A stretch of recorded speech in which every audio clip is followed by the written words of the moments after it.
बैठेगा, आप दूसरे पुत्र क्यों बिठाए? हे भगवान, दुनिया सुधर गया, ना जाने कितना सरकार बदल गया, लेकिन ये चांडाल वहीं का वहीं है। अरे तुम अपने मुखार बिंद से पूछ नहीं सकती कि ये लड़का कौन है? ये लड़का कौन है स्वामी जी? मैं जानने के लिए चाहती हूँ। जानना चाहती है? जी स्वामी जी। तो अपने पुत्र उत्तम के लिए तू ललाई थी, पूछो अपने लाडले से ये लड़का कौन है? ये कौन है? माँ, ये मेरा मित्र है माँ। अच्छी बात है, मुझसे गलती हो गई, मुझे माफ कर दो। ऐसा करो, क्या हुआ माँ? तब तक तुम्हारे मित्र से मैं कुछ बातें करती हूँ, इनके लिए हवेली से गरम गरम नाश्ता लिया। नाश्ता? हाँ। अच्छा ठीक है माँ, मैं जा रहा हूँ नाश्ता लाने के लिए। ठीक है, जाओ।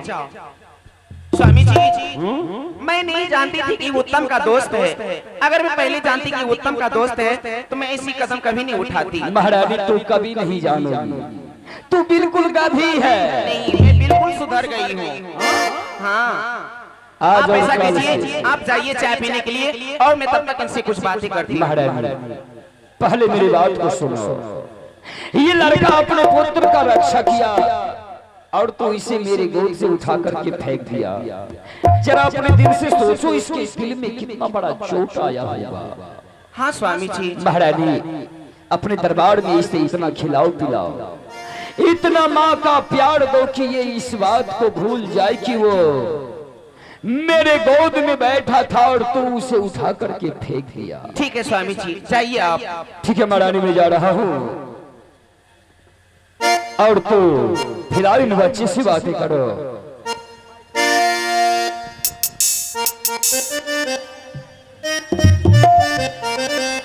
शिव भगवान, सबसे पहले हमारे मित्र की माँ मेरी भी माँ हुई और राजमाता है।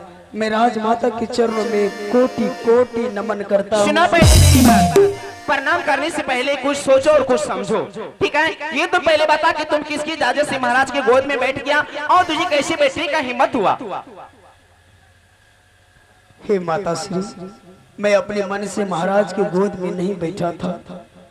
महाराज ने आदेश दिया, जब तुम उत्तम कुमार से दोस्ती किया है तो मेरे लिए दोनों संतान एक समान हुए, आओ मेरे गोद में बैठ जाओ, अरमानों को पूरा करो।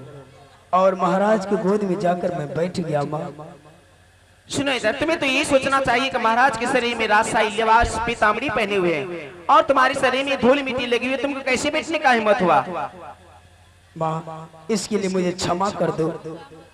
या भाड़ी भाड़ी गांजा न मारी तू समने, भाड़ी भाड़ी गांजा न मारी तू समने।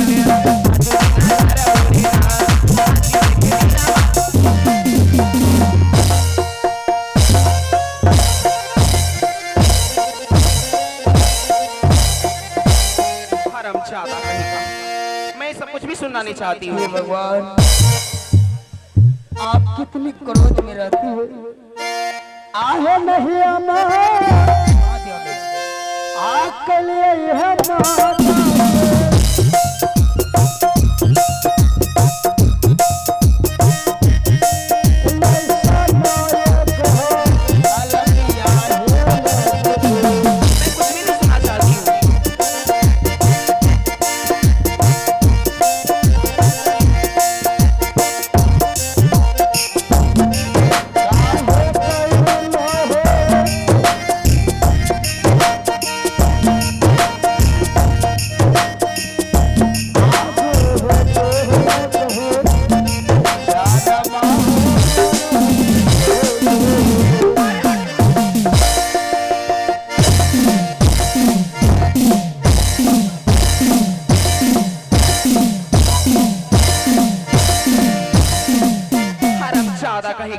आया है मेरा बेटा से दोस्ती लगाने के लिए। मेरा बेटा कहीं राजकुमार, ये साला कमीना कुत्ता कहीं भिखारी। चलो खड़े हो जाओ।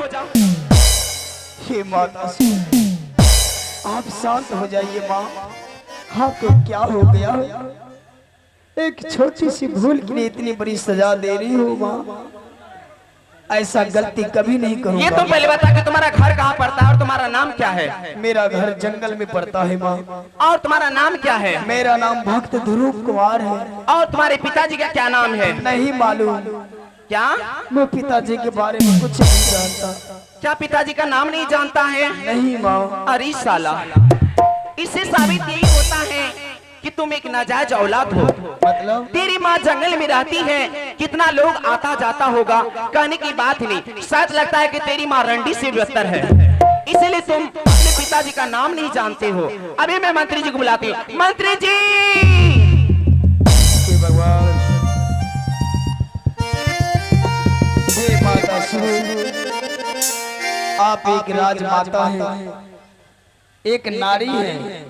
नारी का धर्म नहीं होती है कि किसी दूसरे नारी का खिलाफ करना। कितनी मेरी देवी जैसी माँ है, सुंदर। मेरी माँ को कितनी कुछ शब्द कह दिया। मंत्री जी! भला बोलने कड़ा कहो,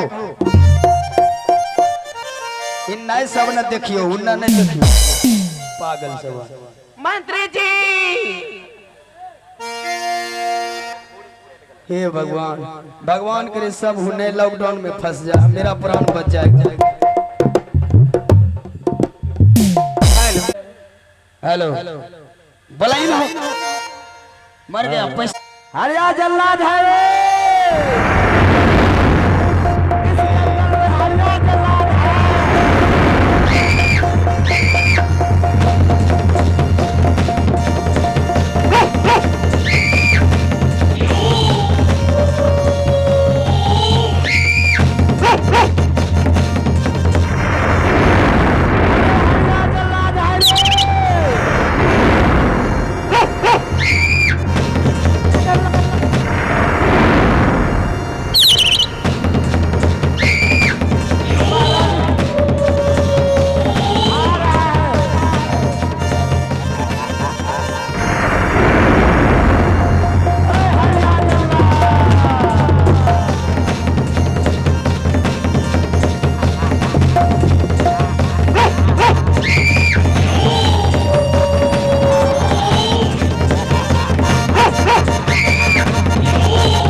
बताइए मुझे किस लिए बुलाए हैं आप? सुनिए, आप एक आदमी हत्या करने में कितना रुपया लेते हैं? 50,000। मैं आपको 1 लाख रुपया दूंगी। ठीक है, लेकिन मेरा काम टाइम टेबल होना चाहिए। ठीक है, यही लड़का है, इनको जान से मार देना है। ठीक है मैडम जी। रुक जाइए माता श्री, इतनी क्रोध में मत आइए पार्वती जी। हे भगवान, जैसा शंकर भगवान वैसा पार्वती। जल्लाद बाबू, आप राजमाता की बातों पर मत आइए। आपके हाथों में मुझे मरने के लिए सौंप दिया। अरे तुम पहले ये बताओ कैसा तुमने कौन सा गलती किया था जिसे लाज का अपनाना पड़ा? साथ हो जाइए, पहले बात को समझिए जल्लाद बाबू। मैं बेकसूर हूँ, मैं एक इंसान हूँ, मैंने कोई गलती नहीं किया। एक छोटी सी भूल के लिए मुझे संसार में इतनी बड़ी सजा मिला है। पर मैं हे गुरुदेव, हे परमात्मा, में बचने के लिए चाहता हूँ। अरे तुम बचने की बात कर रहे हो? इस जंगल में आज तक जो भी आया है कभी जिंदा और जीवित नहीं गया। फिर तुम कैसे सोच रहे हो?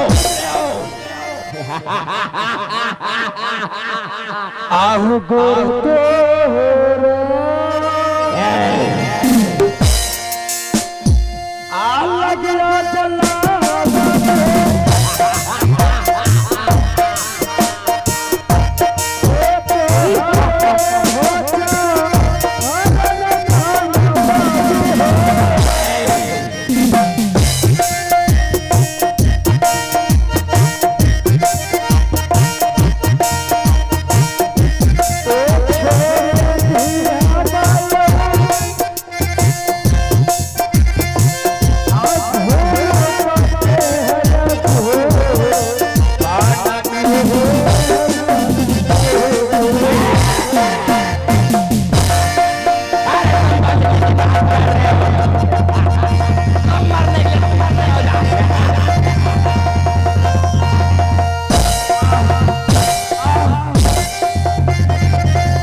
अरे तुम बचने की बात कर रहे हो, तुम मरने के लिए तैयार हो जाओ।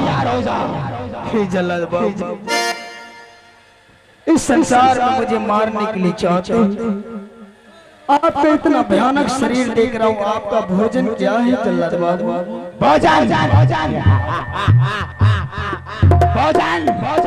70 बोतल दारू, 90 पैसा, ये मेरा डेली का नाश्ता। क्या 70 बोतल दारू, 90 पैसा, पेट है कि 14 कट्ठा का? थोड़ा सा बताइए। हल्का।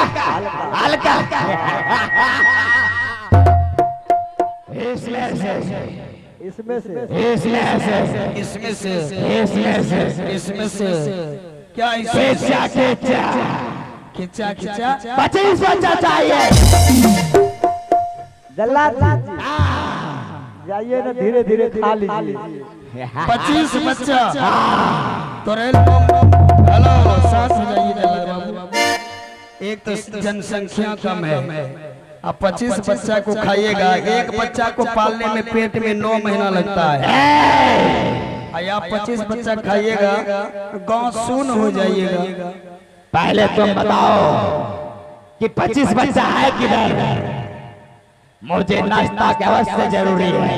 अब मैंने फिर तुम मरने के लिए तैयार हो जाओ। जल्लाद बाबू, जब आप 25 बच्चे को खाते हैं, आपका पेट नहीं भरता है। एक बच्चे को खा जाने से आपका पेट भरेगा। तुम कहते हो तो ठीक है, हमको छोड़ दीजिए बाबू। ठीक है छोड़ देंगे। अकेले हैं। दारू पाने के लिए कुछ रोक रहा है? रोकड़ा रोकड़ा किसको कहता है? डोका को डोका गोंगा। रोकड़ा नहीं समझता है जी। अरे पैसा आदमी से रोकड़ा मतलब पैसा। पैसे कम से कम 501 रुपया चाहिए। अगर चाहिए 1 भी रुपया कम हुआ तो समझो राम नाम सत्य। और लगाओ हमारे लिए कुर्सी, हम बैठेंगे। जल्लाद बाबू, कुर्सी। हेलो कुर्सी। अब नहीं दियो कोई कुर्सी। जल्लाद बाबू आइए। लग गया। आप हमारे भगवान हैं, अतिथि के समान हैं। आपका आदर पूर्वक आप बैठ जाइए जल्लाद।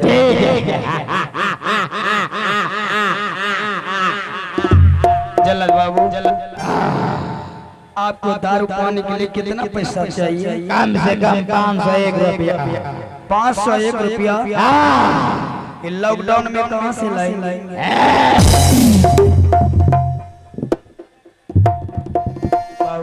1 रुपया भी कम हुआ। हमारे पास एक फुटी कौड़ी पैसा नहीं है।